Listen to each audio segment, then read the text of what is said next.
We've all dreamt of it, right? That one in a million, lightning in a bottle moment. You're in a local charity shop, rain lashing against the window. You're idly sifting through a cardboard box full of tangled, forgotten things. Gaudy plastic bangles, single clip-on earrings, tarnished chains. It's a box of costume jewelry, and you're just passing the time. And then, your fingers close around something. It's not plastic. It's not light. It's cold, heavy, and has that feeling. That little electric hum of quality that whispers, I don't belong here. Most of the time it's a false alarm. It's a nice bit of old-fashioned glass, but still just glass. But for one astonishingly lucky guest on the BBC's Antiques Roadshow, that tiny little spark of intuition, that whisper in a box of junk, turned into the jackpot of a lifetime. This is the kind of story that restores your faith in treasure hunting. It makes you want to immediately grab your coat and rummage through every second-hand store in a 10-mile radius. The scene was the magnificent Thirlestane Castle in the Scottish borders, where the Antiques Roadshow team had set up camp. A hopeful guest sat down opposite jewelry expert Susan Rumfitt, placing a small, slightly damaged brooch on the table. And what a story it had. Susan, as all the experts do, started with the most important question: how did you come to have this? The owner's reply is what makes this story so magical. She found it in a charity shop. It wasn't even in a display case. It was tossed in, lost and forgotten, in a jumble box of costume jewelry.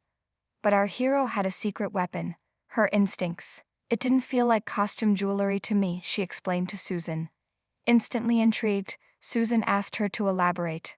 The guest's answer was the first clue that she had a brilliant eye. She said that costume jewelry, as we all know, usually feels very light. Susan nodded in firm agreement. This piece, however, had a satisfying solid heft. It felt real. So she bought it. But the story gets so much better.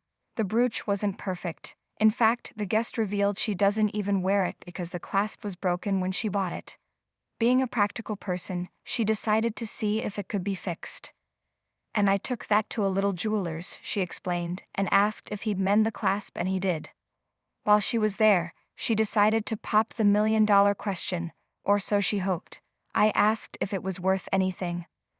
The jeweler's response, according to the guest, was a dismissive, not really. Ouch. That feeling of, oh well, it was worth a try. But then, the jeweler added a little comment. A comment that should set off alarm bells for anyone, anywhere, ever. But if you're selling it, I'll buy it for £50. Now let's just pause right there.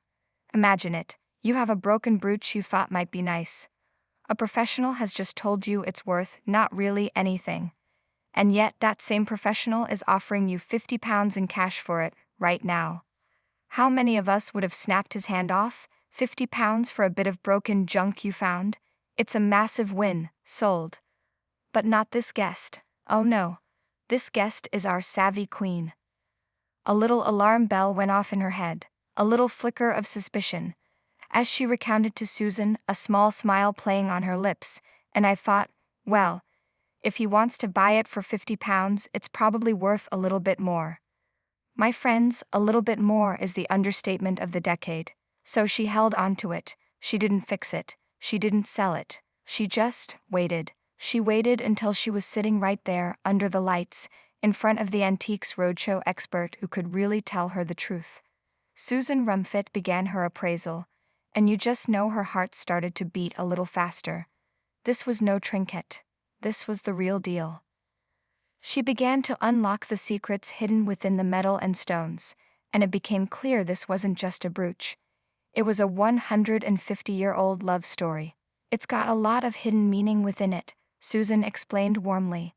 The brooch was set with deep, velvety blue stones and sparkling clear ones. The sapphires symbolize devotion, Susan said, and the diamonds represent everlasting, eternal love. Goosebumps.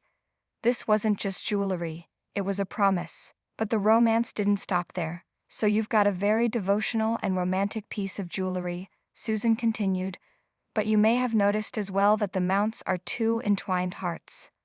The guest was already looking astonished. This forgotten, broken object was a poem of devotion. Susan speculated it was almost certainly a marriage gift from a bygone era. When do you think it's from? The guest asked. Susan dated it to around 1870. Oh wow, the guest breathed, the first of many shocks to come.